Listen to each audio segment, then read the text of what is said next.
Hello students, नमस्कार। तो मैं उम्मीद करूंगा आप सही बच्चे एकदम बढ़िया होंगे, मजे में होंगे, तंदुरुस्त होंगे और आप लोग अपने एग्जामिनेशन की तैयारी बहुत ही अच्छे और जोरों शोरों से करोगे।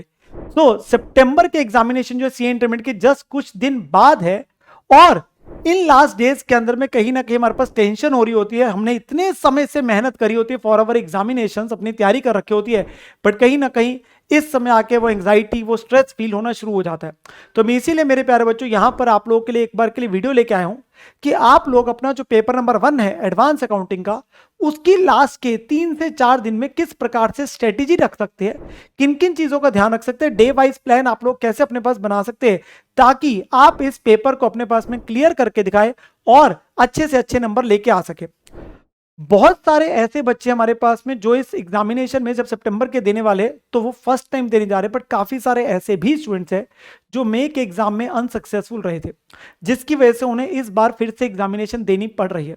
पर मैं बच्चों आप लोगों को यही कहूंगा, प्लीज अभी के लिए एक बार पिछली बार का जो आप लोगों का अनसक्सेसफुल आप रह गए थे उस चीज को हटा दीजिए। मुझे पूरा विश्वास है आपने जो गलतियां लास्ट टाइम लेट से करी होगी जाने अनजाने में, वो गलतियां इस बार नहीं दोहराई होगी। और हम इस बार जो लास्ट का टाइम आने वाला है हमारा, लास्ट के फ्यू डेज प्रिपरेशन का और फिर पेपर वाले समय एग्जीक्यूशन का, हम उसके अंदर अपना बेस्ट दे के आएंगे। नो एडवांस अकाउंटिंग जो पेपर 1 है बेटा, इसके अंदर में सिलेबस जो है बहुत ज्यादा है, बहुत वास्ट है। ठीक है, तो इसके लिए मैं आप लोगों को एक एडवाइस करूंगा कि 3 दिन भी कम पड़ते हैं तो मैं 3.5 दिन का एक बार प्लान लेके आऊँ आप लोगों के लिए। और अगर आपको लगता है कि आपने 4 दिन पूरे रखना है वो भी रख सकते हो, ठीक है ना। ना मैं ये एडवाइस करूंगा कि आप सही बच्चे 8 तारीख की बेटा दोपहर के बाद से एटलीस्ट एडवांस अकाउंटिंग की तैयारी चालू कर दीजिए। हमारा पेपर है 12 तारीख को, तो हमने 9, 10, 11 पूरा दिन है। 12 तारीख तो पेपर वाले दिन है, उसका भी फर्स्ट हाफ मिल जाता है हमें एक्स्ट्रा, पर 8 तारीख की दोपहर से शुरू हो जाए। हम पहले उन चैप्टरों को कर लेते हैं बेटा जिसका रेलिवेंस बहुत ज्यादा और चैप्टर्स में है। फाइनेंशियल स्टेटमेंट ऑफ कंपनीज मैंने बोला, बैलेंस शीट पहले आप यही सीख लेंगे तो आपके लिए आगे जाके चैप्टर में दिक्कत नहीं आती, बहुत सारे चैप्टर्स में आती है इसका रोल जो है। AS13 मैंने साथ में डाला, इन्वेस्टमेंट अकाउंट बनाने वाला। इसमें आपके कुछ concept, pre acquisition dividend, post acquisition, उसका भी रोल आगे के चैप्टर्स में आते हैं तो आपको मदद मिल जाती है। और एक प्रैक्टिकल AS नंबर 20, ठीक है ना। आप जब तैयारी करेंगे बेटा साथ के साथ ही उसके जो MCQs है जो आपने उसमें इंपॉर्टेंट मार्क कर रखे वो भी साथ के साथ करेंगे। और केस स्टडी बेस्ड वीडियो भी जो मैंने आप लोगों के लिए स्टडी वाली दे रखी थी, उसमें जोन सी तो चैप्टर के साथ ओरिएंटेड थी, स्पेसिफिक टू दैट AS और पर्टिकुलर चैप्टर, तो वो साथ ही कर लो। जो मिक्स वाली थी वो बाकी चैप्टर्स करने के बात कर लेना, ठीक है ना। वो मिक्स वाली जो है वो जब सिलेबस कंप्लीट हो जाएगा उसके बाद कर लेना, पर जो स्पेसिफिक टू चैप्टर थी वो साथ के साथ करते जाना। MCQs भी, केस स्टडी वाले भी जो आपके पास MCQs है वो वाले भी, ठीक है ना। आप लोगों ने कॉन्सेप्ट को अच्छे से रिवाइज करना है, आप लोगों ने जो क्वेश्चन मार्क करके रखे हुए उन्हें अपने पास करना है। इस समय कम से कम क्वेश्चन बेटा आप लोगों ने अपने पास हाथ से सॉल्व करने हैं। ज्यादा से ज्यादा आपके पास समय ऑडिट में निकलेगा क्योंकि कम समय में ज्यादा आउटपुट तभी आएगी। आप क्वेश्चन को पढ़ेंगे, एडजस्टमेंट को देखेंगे और आगे बढ़ते चलेंगे, ठीक है ना। आप लोग की रिटर्न प्रैक्टिस में पेपर वाले दिन कराऊंगा, मैंने जाके लास्ट में लिखा हुआ भी है। 9 तारीख को मेरे प्यारे बच्चों आपके जो चैप्टर्स आते हैं वो कैश फ्लो स्टेटमेंट AS3 आपका कवर होता है, बायबैक ऑफ सिक्योरिटीज और ब्रांच अकाउंटिंग। ब्रांच ऑब्वियसली बड़ा है थोड़ा।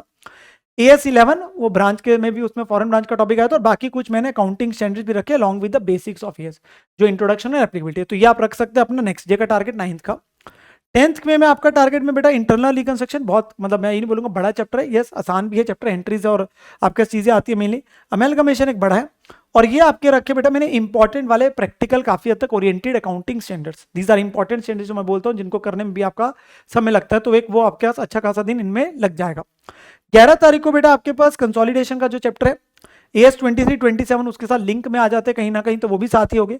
और बाकी जो बचे हुए स्टैंडर्ड्स आपके पास है और जो टॉपिक एक रहता है, हो सकता है किसी दिन आप लोग का कोई टॉपिक लेट से रह जाए तो बेटा वो अगले दिन कोशिश कर लीजिए, कवर कर लीजिए। और इसी ने मैंने लास्ट डे एक बार के लिए आपके लिए स्पेयर ही है कि अगर कोई टॉपिक रह जाता है तो आप उसे कर सकते हैं। अकाउंटिंग स्टैंडर्ड के अंदर में जैसे आपको मैंने बताया था, आपने मार्क करके रखे होंगे कौन से क्वेश्चन में क्या क्वेश्चन हो, तो उसका मेन कंक्लूजन क्या है। लिखने का तरीका वही है, पहले आप अपने पास में एप्लीकेबल प्रोविजन लिख रहे हैं स्टैंडर्ड का नाम देते हुए, फिर facts of the case, discussion and conclusion. Paragraph में तोड़ तोड़ के लिखिएगा आप अपने पास में जो भी थ्योरी वाले, प्रैक्टिकल वाले नॉर्मल सॉल्व करने होते हैं उसमें 1-2 लाइन जो आपकी एप्लीकेबल प्रोविजन लग रही होती है वो, या फॉर्मूला आपके पास आता है तो वो आप लिख देंगे, ठीक है ना। आप लोगों को बेटा 12 तारीख के साथ में आप लोगों का एक सेशन लेने वाला, वार्म अप सेशन सुबह 8 बजे। आप इस सेशन को बिल्कुल भी मिस नहीं करेंगे क्योंकि यहां पर मैं आप लोगों की रिटर्न प्रैक्टिस कराने वाला हूं टाइम फ्रेम के अंदर। क्योंकि हमें बेटा क्या होता है, हमने क्वेश्चन सॉल्व कम किए होते हैं अपने एंड पे, बहुत कम किए होते हैं ना, तो उसकी वजह से हमें समय का नहीं पता चलता और पेपर में जाके 3 घंटे ही मिलने हैं सबको। तो उसके लिए हमारी एक प्रैक्टिस हो जाएगी और सुबह सुबह वार्म अप हो जाएगा ताकि हम पेपर में जाके स्टार्टिंग से स्पीड में कर सके। और कुछ इंपॉर्टेंट टिप्स भी है वो मैं आप लोगों को उस समय दे दूंगा। आपके कुछ अगर केस स्टडी MCQs बचे होंगे या लेटेस्ट आरटीपी एमटीपी में जो आपने क्वेश्चन मार्क करके रखे होंगे वो आप उस समय अपने पास देख सकते हैं, या कोई टॉपिक अगर आपका रह जाएगा तो वो आप अपने पास स्पिल ओवर के तौर पे देख सकते हैं। ये एक पूरा ओवरऑल प्लान है for your paper number 1। I know कि आपने इतने समय से, जैसे मैंने बोला, मेहनत करी हुई है बेटा। प्लीज इस समय बिल्कुल नहीं घबराना और उस वजह से अपनी पुरानी सारी मेहनत को खराब नहीं करना। इतने समय से आप बेटा मेहनत करते आए हो for your this exams only. तो अभी के लिए please stay calm, stay focus for your exams. अपनी तैयारी अच्छे तरीके से करते रहो।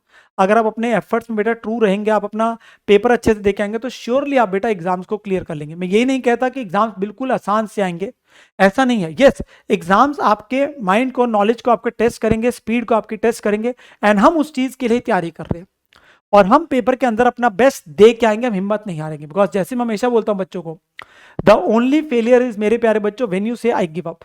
एंड आई एम श्योर कि आप बच्चे बिल्कुल भी गिव अप नहीं करने वाले और अभी एग्जाम्स के अंदर में फोड़ के आने वाले हैं। पहले पेपर में तो हमारे पास वैसे भी समय होता है, तो इसीलिए हम उसको बेस्ट यूज कर रहे हैं ताकि हम उस सिलेबस को तो पूरा करके जा सके, और पहले पेपर का मोमेंटम भी आपके अगले पेपर्स में रिफ्लेक्ट करता है। 15 मिनट के लिए मैं आप लोगों को अभी भी एडवाइस देता हूँ, एक सेपरेट भी आप लोगों के लिए शॉर्ट बना के डाल दूंगा कि आप लोग बेटा उस दौरान में एमसीक्यूज तो आपको मिलते नहीं है तो पढ़ने की जरूरत ही नहीं है। जो कंपलसरी क्वेश्चन होता है उसे भी आपको देखने की जरूरत नहीं है। जो बाकी पेपर है उसमें से आप सिलेक्ट कर लीजिए 2 से 3 क्वेश्चन जिसको आप कर सकते हैं। केस स्टडी एमसीक्यूज आप बाद में ही करना, मतलब थोड़ा 1.5-2 घंटे बाद या लास्ट में जाके कर लीजिए, जैसे भी आपको कंफर्टेबल है। और आप लोग पहले उस क्वेश्चन से करें जो आपको अच्छे से आते हैं।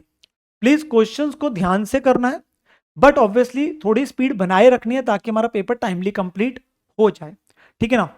अगर आपने तैयारी अच्छे से करी, अगर आपने चीजें कम से कम छोड़ी है, तो मैं बिल्कुल बेटा आपको ये कहता हूं कि आप लोगों ने जो चीजें करी है उसी में से आएगा। साथ के साथ बेटा जो मैराथन वीडियो है, प्लीज उसका भरपूर फायदा उठाए। उसका लिंक मैंने डिस्क्रिप्शन में दे रखा है। एक ही प्लेलिस्ट है जिसमें सारी वीडियोस है।